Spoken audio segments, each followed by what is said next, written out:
What's going on YouTube? FloridaManKnives here with a video that is long overdue, a video that I am extremely excited for, and a video that I know most of my subscribers will be equally as excited for, and that is because, as you see in the title, I am finally getting around to doing my complete Balasong collection. In this video, I will not be going too far into detail on any of the butterfly knives, but we'll just be going over the general attributes and some of the things that I do like about each and every one of them. Also, real quick before I do dive into the Balasongs, just want to quickly show off what I keep most of my Balasongs in. This is going to be the zero tolerance knife bag. I did do an unboxing on this, and I'll be sure to put a link in the description of that video. I do have two of them, and they each hold plenty of Balasongs respectively, and I have zero complaints about them. So getting started, I'm going to start off with actually my smallest Balasong. You got the Spyderco Small Fly 2 right here. This thing right here, if you watch the channel, am obviously a Spyderco fanboy, so naturally I was very excited about this. This is the first Balasong that Spyderco has brought to the market in a very long time. S30V steel, really unique and extremely small, which definitely makes it a viable option for EDC carry actually. So definitely a very unique one right there. And I'm gonna go ahead and move on to actually my nicest Balasong. This one right here is the only one that I do not keep in either the bags or my knife box. And this is of course going to be the Flytanium Talisong Z.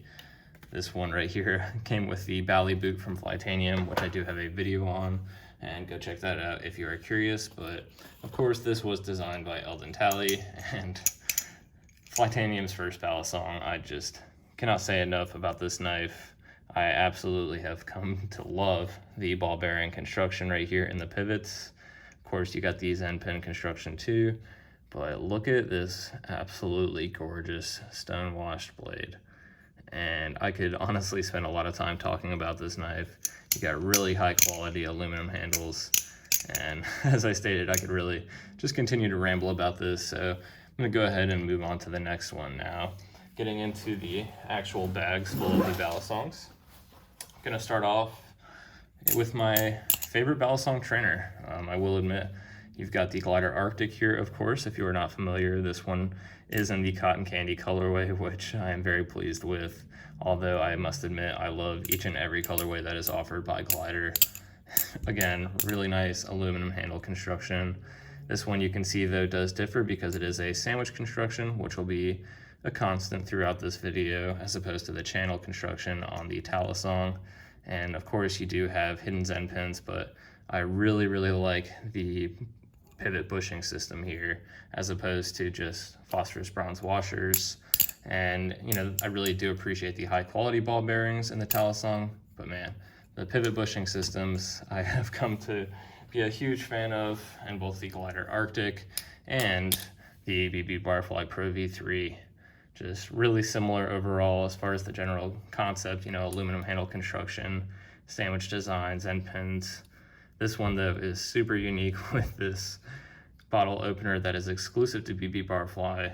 They did recently release the Firefly, which I have not gotten my hands on, but I definitely have zero complaints about this thing overall. Makes a great noise, really fun to flip. And although I have not actually tested the bottle opener yet, I'm sure it would be a lot of fun to bring different places just to use it. This next one right here is going to be the Squid Industries Mako V3, specifically the inked variant. It is the inked variant because it does have the black coated blade, and I did get the blue aluminum handles. You can see this is in pristine condition. I really have not flipped this one too much, to be honest with you, but it is a Balasong that I always wanted to get. A shark is one of my favorite animals of all time. FloridaManKnives here, I'm always in the water, so this thing just naturally was a Balasong that I had to acquire in the collection. Now, sticking with the theme of Squid Industries, I did start off the video with the Squiddy B. Of course, this one you can see I did get engraved from Squid Industries, which is definitely a really nice little feature that they can add to the Balasong, a really nice service that they provide. There we go. I lost the words for that for a moment, don't know why. And of course it comes with the silencer ring right there, which is going to be principally the same exact thing as the Squiddy U.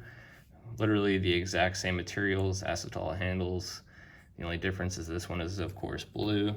I definitely flipped that one a little bit more. I think it looks really fantastic. Just love the color. The next one up is going to be another Squiddy, particularly the Squiddy C. This one I have taken to the beach and filmed a couple of videos with, and is probably my favorite of the bunch of Squiddies, just because I think it is aesthetically the most pleasing.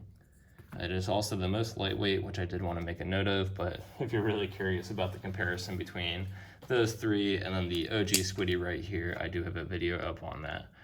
As I stated, we got the OG Squiddy right here. Nothing special, really don't need to say much more about that. And moving on, I'm going to go ahead and start closing some of these up, so apologies for the little delay in time here. I went ahead and lined them all up to save a little bit of time in the video, but next up we've got the one that started it all for me. This was my uncle's, so I have an extreme sentimental attachment to it, but you can see it's really nothing special. Overall, just a full stainless steel construction, a rust fry, which I believe is just German for stainless steel. And you can see though, this is a channel construction. Really actually makes a fun clanky noise when you do flip it. However, I don't do so too much anymore as it has become quite loose and I do not want to break it. As I stated, extreme sentimental value here on this one for me. Definitely the one that I would never sell in this collection. Next up, I'm gonna start with my first of my two InstaKnives evolution. I do have the silver variant right here, ball bearing construction, Zen pins. I've done quite a few videos on this knife, or Balasong Trainer I should say, so go ahead and check those out if you are curious. And I'm also gonna go ahead and make some quick adjustments to the camera here. And here we have the black colorway of the InstaKnives evolution. I actually did do a giveaway video for a silver colorway, but as I stated, do have several videos on those particular Balasong trainers. And next up, we've got the Spasmfingers Heron. This thing right here is super cool, definitely what I would consider a semi-custom, because this is from Spasmfingers on Instagram, and he definitely makes very fantastic products. This thing is extremely lightweight, and of course, I love the color, which is the primary reason I did get this. I have been following him for quite a while, and as soon as he did state that he was going to be releasing this colorway, I knew I had to get it. So, huge fan of this one for sure.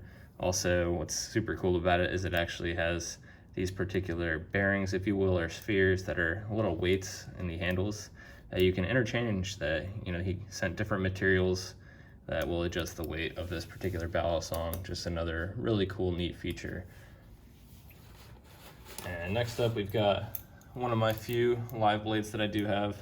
This is going to be the Kimura V3, I believe, but the most recent one, the one that's still available for sale, it does have G10 right here, and then the rest of the construction is stainless steel.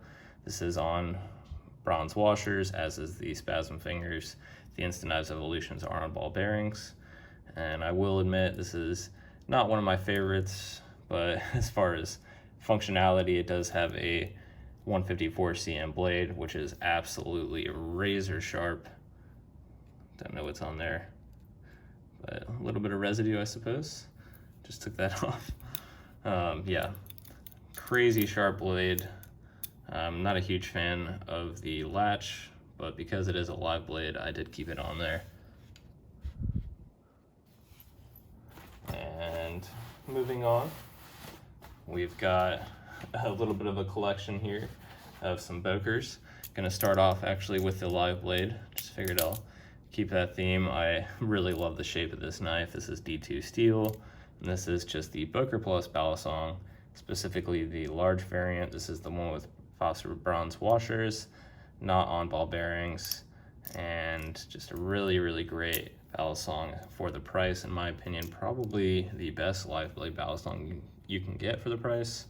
And it is a American-made Balasong, which is another nice attribute. Of course, the Bradley Kimura is as well. And as I stated, a little bit of a quick Boker plus Balasong collection here. This is the classic red trainer. I'm not really going to talk too much about these. I do have the exact same thing in blue, which is a BladeHQ exclusive, and I liked the color so much that I wanted to try out the different handle shape, and I got this one, which is literally the exact same thing with just, as I stated, a different handle. In my opinion, those are some of the best Balasong trainers you can get for the money. I mean, anywhere from $35 to $45, give or take. Really can't beat it for the price. And the last Boker that I do have, I do not recommend at all, unless you want to buy it from me, in which case I 100% recommend it, and that is the Boker Magnum Balasong Trainer. I really just, here it is, it's nothing to write home about. Super loose tolerances, and that's all there is to that one. Definitely coming down towards the end of the collection here, we've got some Amazon trainers. The first one being probably my favorite of the bunch, I'll say, the Andux Land. I really have to admit I have zero complaints on how this thing actually flips. I mean, it's a little bit small. I wish the blade was either a little bit heavier or the handles were a little bit lighter, but overall this thing is very comfortable to flip, especially relatively speaking to some of the others, such as the Nebalis G10 Balasong Trainer. I think the flippability of this is a little bit better being on these ball bearings. Definitely better tolerances, but I just am not a fan of the blade shape on this one. I do like, however, the fact that you can get several different colors and switch it up. You can definitely get other colors of the Andux line as well, but not quite as many as you can on the Nebalis G10. And sticking with Nebalis, we've got their stainless steel Balasong Trainer, another Amazon product. The exact same blade, just a heavier stainless steel handle that is definitely not the most sturdy. You can squeeze it together, but I think it was $12. I've got a video on that one and don't really recommend it necessarily, but for the price I have zero regrets, I will admit. And coming down to the last Amazon trainer that I do have, this is going to be the Mako. This is in particular the Galaxy colorway, and really not too bad overall, I have to admit, for the price. Not my favorite in the world, and I do know that this is definitely a clone, if you are not familiar, but still zero complaints about that. And I'm gonna go ahead and slide these over real quick, make sure I can get that last smaller one into the frame here, and I've only got a couple more to go. The last standard Balasong trainer that I've got, standard I'd say, as this thing is massive, the Cold Steel FGX Balasong Trainer, or it's not even a trainer necessarily, this thing is actually very sharp, it's plastic, and this is really just a lot of fun. Tang pin construction, as were the two Nebalis. I did not note that, but as I said, just a lot of fun. Super lightweight actually for the size, and really great for the price, honestly. Zero complaints about that thing. I'm gonna go ahead and slide that right there. And then last up, and I'm not really gonna honestly show all of them. I've got too many of the Balasong flipping Glo-Mods. You can see right here, this is going to be the Behold the Black Wolf Special Edition one. Here is the standard white colorway. And of course, didn't even realize I pulled up the two red-handled ones, that's funny. Here is the blue color that I'm a huge fan of. And then just to show the variety, I did do a giveaway for one of these as well, but figured I'll get out the same color I actually gave away, and that is the Glo-Mod blended. You can see the colors are different on each side. And that is gonna do it for my Balasong collection video. So let me know what you guys think in the comments below. I definitely would be curious to hear if you have any favorites out of the bunch here. And as always, I cannot say thank you enough for all of your support that you continue to provide for me. Just really love to hear all the comments that you have on each and every Balasong. Really excited for a lot of you that are getting them based off of my videos, which is really cool to hear and see. And as I stated, I would love to hear your favorites of the bunch here for sure. Do you have any of these yourself too? I would be curious about. And if you do not have any, if you had to pick one, which one would it be? So looking forward to seeing the comments below. As I stated, thank you so much for all of your support. I really appreciate you all watching. I will probably be following up with a Balasong sale video. I will be open to offers on all of these, to be honest with you, but that is going to be for another video, all of them except for this one, of course. As I stated, thank you so much for watching. I hope you all enjoy the rest of your day. Thanks.